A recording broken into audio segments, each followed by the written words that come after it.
15వ తేదీ జూన్ నెల 2025వ సంవత్సరం. ఈ రోజు దేవుని వాగ్దానము. కీర్తనలు 56వ అధ్యాయము 1వ వచనము. దేవా, నన్ను కరుణింపుము. మనుషులు నన్ను మింగవలనని ఉన్నారు.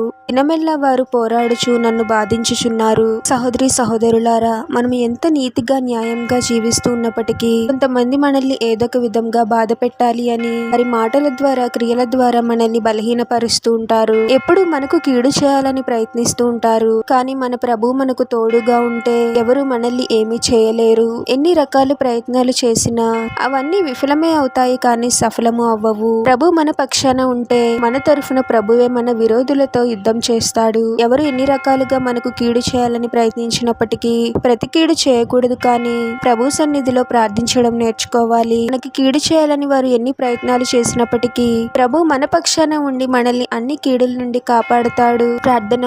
పరిశుద్ధుడవగు ప్రభువా, మీ పరిశుద్ధమైన పాదాలకు వేలాది వందనాలు, స్తుతులు, స్తోత్రాలు చెల్లించుకుంటున్నాము తండ్రి.